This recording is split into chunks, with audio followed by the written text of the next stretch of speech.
انا كنت ساعات كتيرة اعمل الرز بالشعرية وبعدين بضيف عليه اللي هو ايه، العدس. بس انا دلوقتي ما عملتش كده، عملت كل حاجة لوحديها. بس هو الرز اللي عملته بالشعرية.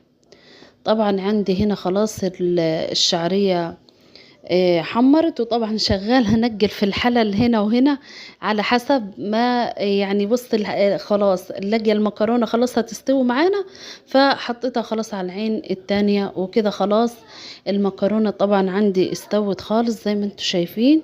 خلاص انا هنا خلاص هصفيها، وبعدين هرجع تاني اشوف الشعرية اللي حطاها على النار. طبعا هنا بصفيها كويس خالص. لازم هنا تصفيها وتنزل عليها بالمية الساقعة، يعني مية من الحنفية، علشان خاطر ما تتعجنش معايا المكرونة. لو سبتيها هتتعجن معاكي خالص لو سبتيها في السخونة بتاعتها. فلازم ننزل عليها بشوية مية كده من الحنفية علشان خاطر ما تتعجنش خالص معايا. وبسيبها بعد كده تصفى خالص. بعد ما بتصفى من المية بتاعتي برجع احط لها شوية زيت، بس مش دلوقتي خالص، لما تصفى معايا زي ما انتوا شايفين كده.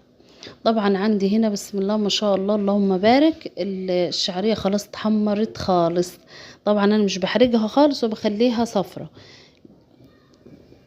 طبعا نزلت هنا خلاص بالرز، وهديها جلبتين تلاتة، مش هتاخد وقت معايا لان مش عايزين الرز برضو محمر معاها. هتاخد بس كده الجلبتين تلاتة، وبحط المرقة في قلب الرز، ما بحطهاش لما بحط لها المية. بقلبها كويس خالص علشان تطعم منها، يعني تاخد من طعم المرقة. نزلت هنا بكمية المية المظبوطة، وبعدين بحط سنة الملح، مش اكتر من كده. مش بحط حاجة تاني، هي المرقة والملح بس فقط لا غير.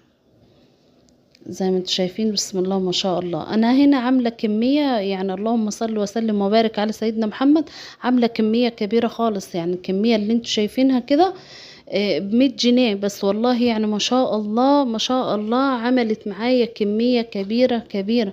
يعني قعدنا يومين واحنا ناكل في الكشري. انت لو عايزة تعمل بأقل من كده هتعمل بأقل من كده.